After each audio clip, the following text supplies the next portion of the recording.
He fell silent again, when the truth should have been spoken from the very beginning. Nicole no longer saw in Ted the man she once loved. Every small lie, every seemingly harmless secret had slowly eroded the trust they had built. The problem wasn't just Martin. It was the growing mountain of secrets Ted had kept, from hiding things about Leslie to the shadowy truths involving his own son's past. Nicole realized there was nothing left to hold her back. The missing wedding ring on her finger, wasn't that the clearest symbol of a relationship already broken? And when a wife takes off her ring before the truth even comes to light, it means she already knew. She had felt that something was wrong for a long time. Ted could deny it, could get angry, but it was far too late. He thought his silence was protection, that hiding fear was a form of love. But that blind protection had turned into a thorn in the heart of the woman who once loved him with everything. Nicole no longer recognized her husband. What she saw now was a cowardly, secretive, and selfish man. A father willing to sacrifice his morals out of fear and for the sake of a past love that didn't deserve forgiveness. The incident with Martin wasn't just the last straw. It was a flood that drowned all trust, the final blow that led Nicole to a clear decision. This marriage was beyond saving. Divorce was no longer a matter of if, but when. At the same time, Jacob refused to let go. He sensed that something was deeply wrong. Something serious was being hidden, not just about Martin, but also by those protecting him. Naomi urged him to stop, to give Martin and Smitty space. But Jacob wasn't easily persuaded. He felt like the entire family, the entire community was complicit. He believed his father, Smitty, was covering up a crime, that he might even be involved. But the problem was, without evidence, a crime remains a suspicion. No one can be convicted based on intuition alone. Naomi didn't give him the classic DRI response Jacob expected. She was trying to prevent an explosion. Because she knew, if the truth came out, it wouldn't just destroy one person, it might take down the entire community.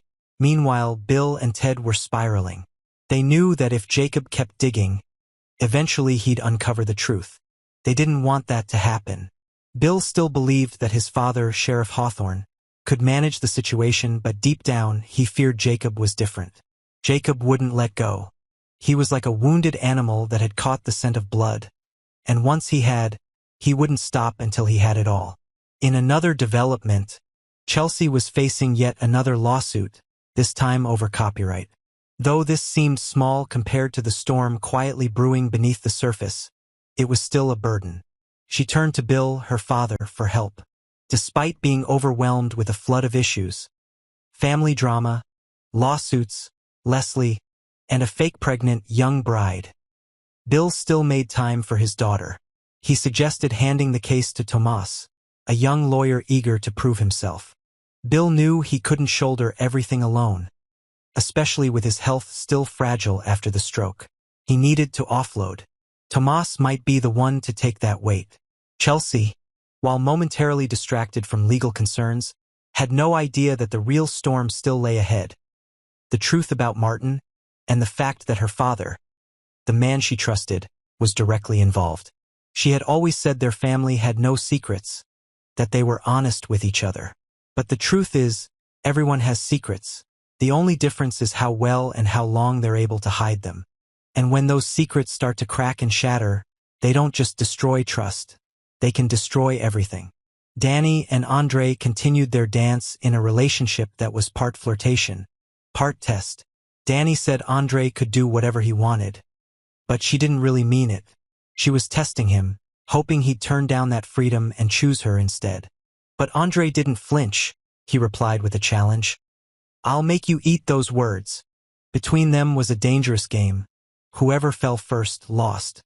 But if they kept playing, both might lose, because love isn't a game, and the heart isn't something to bargain with. Shanice and Derek were a rare bright spot in all this chaos. They were honest with each other. Even though Shanice knew about Derek's history with Ashley, she didn't pretend to be naive. She confronted it, accepted it, and still chose to stay. They didn't need psychological games, manipulation, or sweet lies. All they needed was truth and trust. In a world where everyone was hiding their darker sides, They chose to live differently. But like everything else, even that peace might not last. Secrets were still simmering. People like Jacob were still digging into the past. People like Nicole had chosen to leave. People like Ted were still caught in self-destruction. And at the center of it all, Martin, the boy burdened with the consequences of his elders' mistakes. Can he be saved? Can the truth be forgiven? Every character in Beyond the Gates is standing at the edge of their own personal cliff. Some have already jumped. Some are being pushed. And some are still wondering whether to take that final step or turn back. But whatever their choice, no one can escape the truth. And when it comes, like every storm, it will wash away anything that's not built to withstand it. We hope you enjoyed this episode and look forward to sharing more with you in the future. Don't forget to like, comment, and subscribe for more updates and insights into Beyond the Gates.